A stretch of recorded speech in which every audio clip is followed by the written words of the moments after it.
and welcome to day two at the Finance Magnates London Summit 2025. I'm here with Drew Niv, Chief Strategy Officer at ATFX and an industry legend. Good morning, Drew. How are you? Good morning. How has the summit been so far? It's been good. It's been a good summit. Great.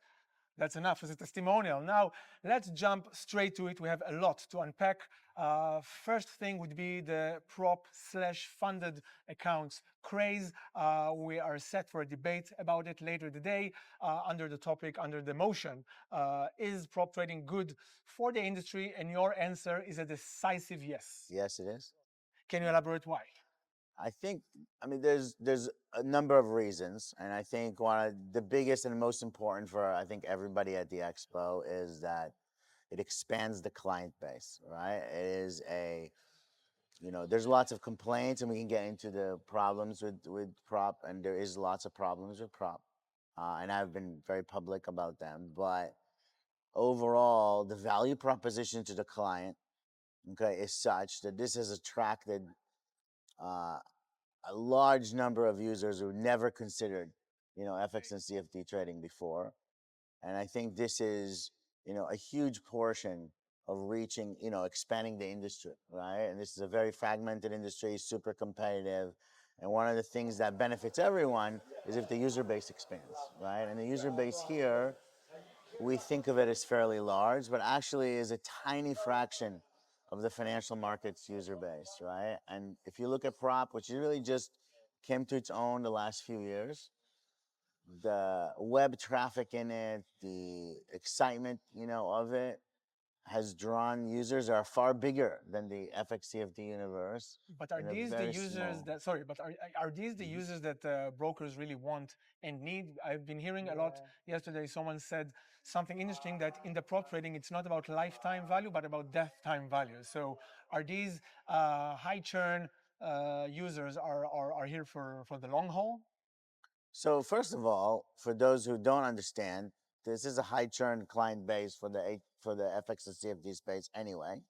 I think that's number one. I think number two is if you look at conversion rates from prop to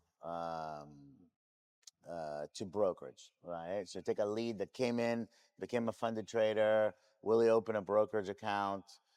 So it used to be low single digits, right, percentage wise. So that was very small. But uh, as the prop firms are maturing, right, and the contest rules are basically getting closer to real trading, the portion of lucky versus good, as I like to say, right, Okay. is As trader essentially. tools identify traders in the real Yeah, environment. yeah. So we, for example, have an Are you analytics. expanding to prop? Will we see We've traders? always done prop. It's actually Okay. how we first done it.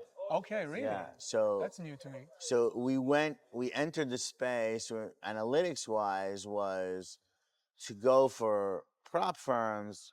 Are they are your winners lucky winners or Okay. good or really good winners, right? And what we found was, in the early days, it was 99.99% luck, right? There was no good, right?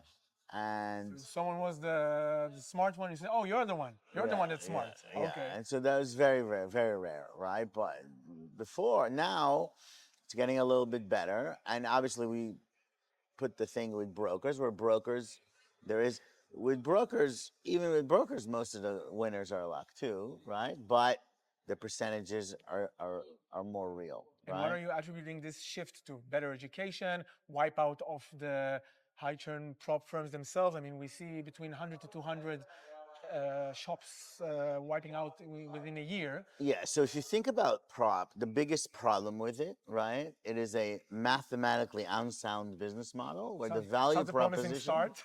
where the value proposition is too good to be true, right? So of course, lots of clients came and said, "Oh my God, I have a chance to make $10,000. I only have to stake 2 3 months of Challenges, depends on challenges, challenges, yes. and I have like something like a 9% chance or 7% chance to make 10 times my money, Right. right? Which is higher than it would be at a CFD broker. Yes. 10 times your money. Minus regulation, yes.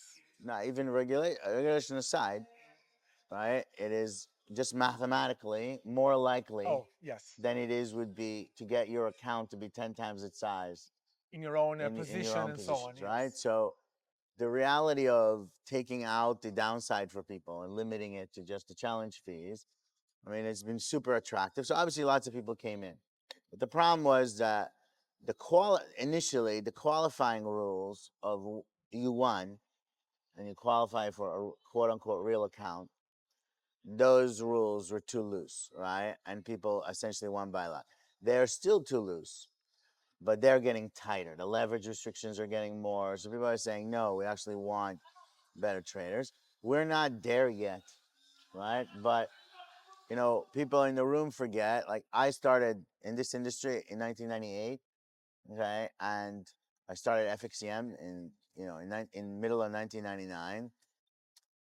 And if you looked at retail FX back then, it was a super immature, horrible Prop on client. steroids. Yeah, it was. It looked like prop does today, right? Okay. It was. There was a lot of issues to fix before it became a more sustainable, more mature industry, right?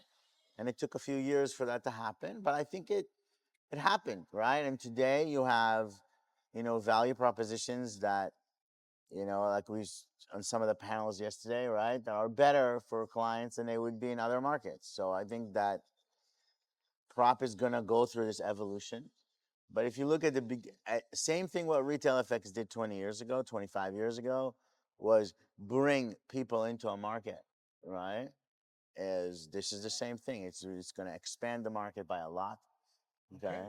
And I So think that's kind of where where we are I'm very headed. optimistic about it. Okay, let's see it. So far, the people are with you because I did a LinkedIn survey to hype up the feed before the event. And so far, if I'm not mistaken, 50 people said 80% agree with your motion. So Brendan will have to work much harder Yes, than, yes. It's than you. obviously it's a biased room, so he's Yeah. working against the trend, but that's why he's picked the Okay, foresight. yeah, you did. You know, You acted wisely. Yeah, yeah, obviously a lot of skin in the game there. yeah. Let's move on to broader issues. We also discussed ahead of your panel about how and where brokers should be looking at in the fintech space or specifically neobanking. If we see companies like Revolut working pretty much like a broker, issuing SISEC license, hiring from brokers, what is a differentiator, would you say, for a retail broker vis-a-vis someone like Revolut, Monzo Bank, and so on, if these guys are now turning into retail investing? So we had this experience, and I think people. This is why to explain why people should be careful of this is FXCM was the largest broker in Japan from 1999 to around 2009 for like 10 A years. year from inception. Yeah, Wow. Okay. and maybe 2000, maybe starting 99, but 2000 to 2010, 299, we were the largest broker in Japan. Okay, had a huge business there. It was actually bigger than the rest of FXEM combined, Amazing. right?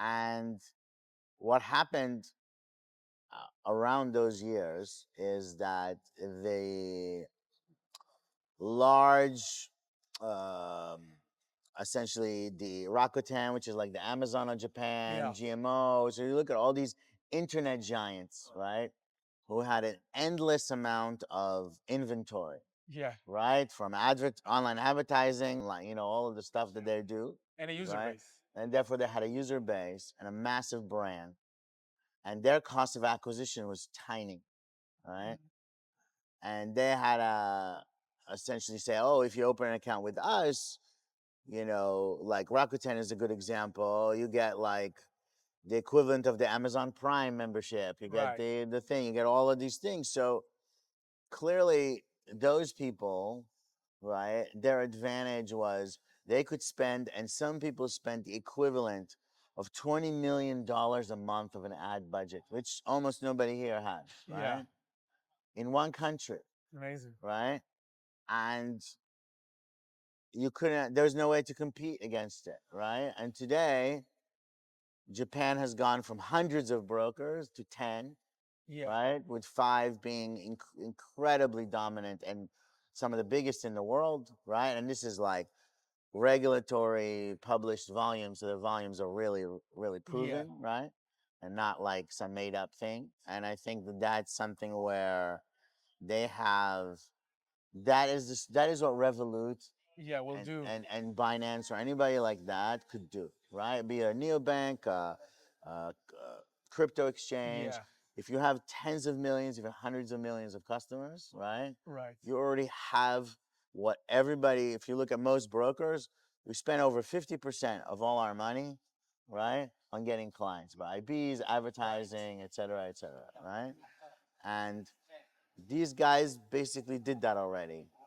So now they don't have Yes, that, they have the right? client They base have and a now they client go after the base. licenses and the products. So, would you advise to brokers to do the other way around or to stick to their thing? Because we see many try to issue, credit cards and personal finance. Someone like Swissquote, for example, acquiring you. So the question is, if smaller brokers need to go that way to compete, to try to imitate the big ones, or rather go deeper into what they already do, maybe prop, maybe other regions. I think that there's going to be, if you think about it, there's multiple strategies to deal with it. Obviously, regionalization and specialty in the regionalization matters a lot. If you think about all of these big firms, they're going to start in Europe, right? So they're going to be IGs and CMC and Saxo's problem before they're everyone else's, right? Or plus 500's problem before everyone else's. So I think they'll get emerging markets last for obvious reasons.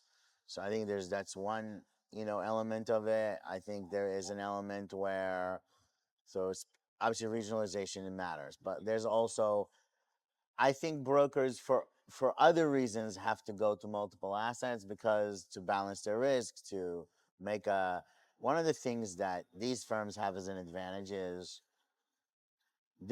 have a massive advantage in raising money.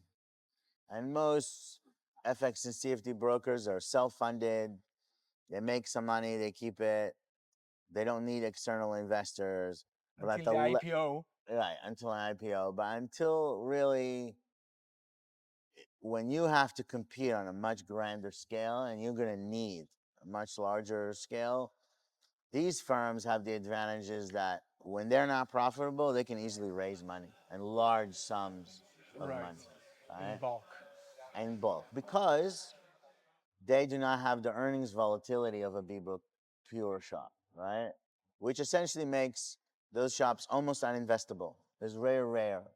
Professional investors will invest in a B-book only place, right? And that's been a 25-year track record of this, right? It's very rare.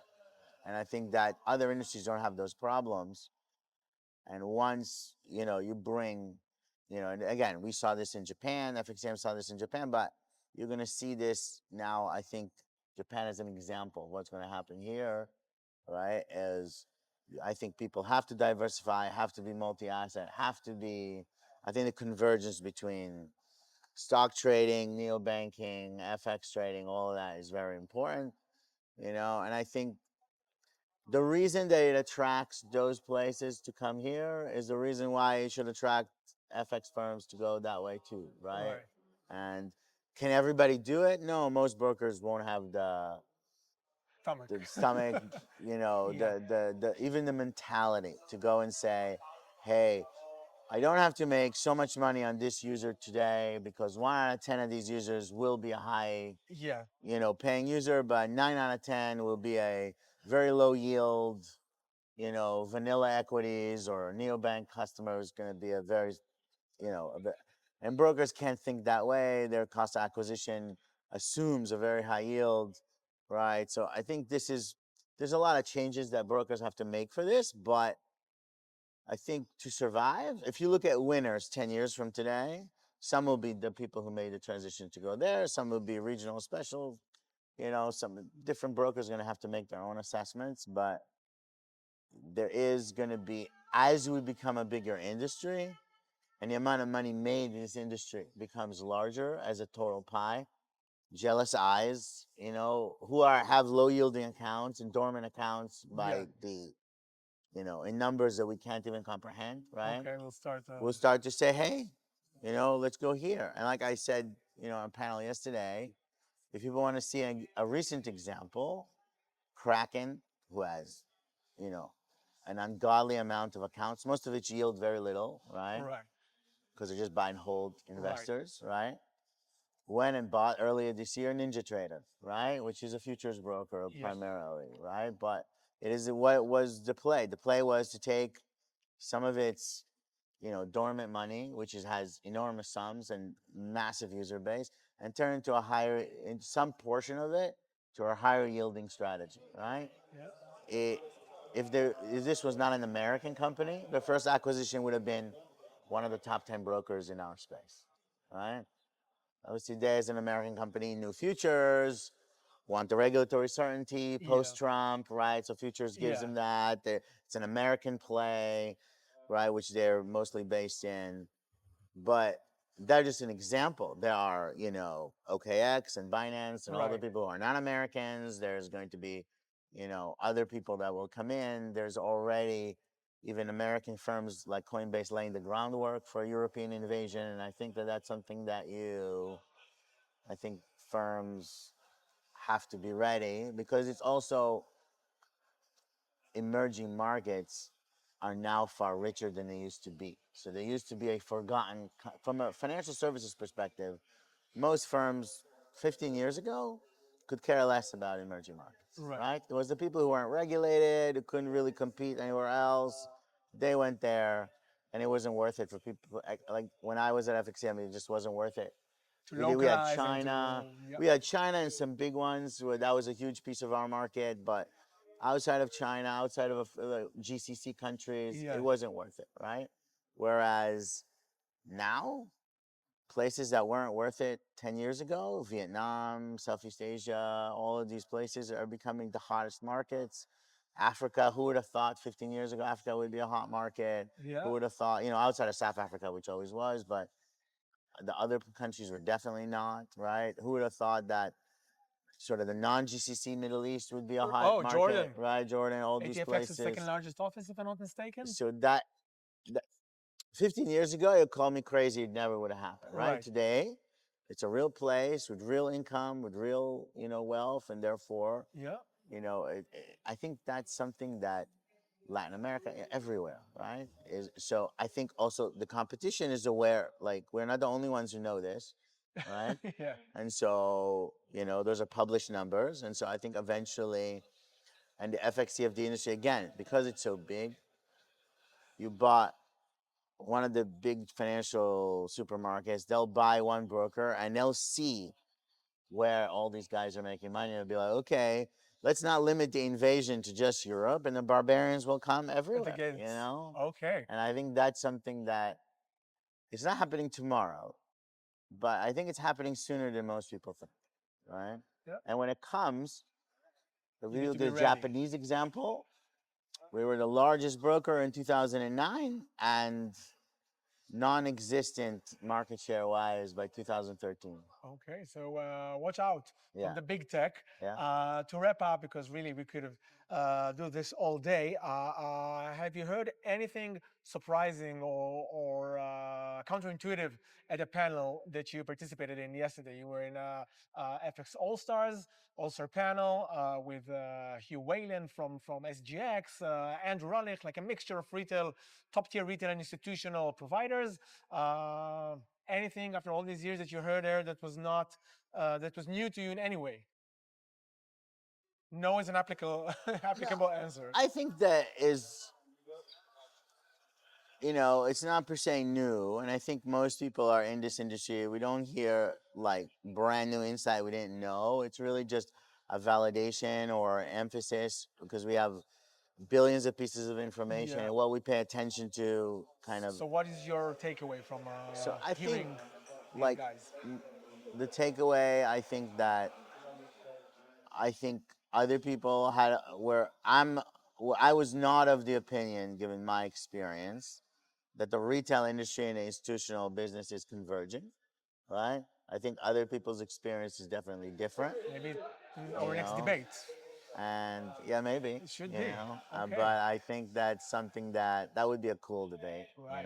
but I think that's something that is a very big deal. And obviously it has lots of details, depends how you Sure. count it and what what you do with it. But I think that that's something where um, you know, it's an interesting topic. It's why I like coming to these things. I think there's a lot of smart people with their own perspectives that, you know, we can't always be right, and it's not even always being right. Like to more importantly than what we don't know is we know 1,000 different things. We pay attention to four, Right. right? That's because the human brain can't pay attention Sure. to too many.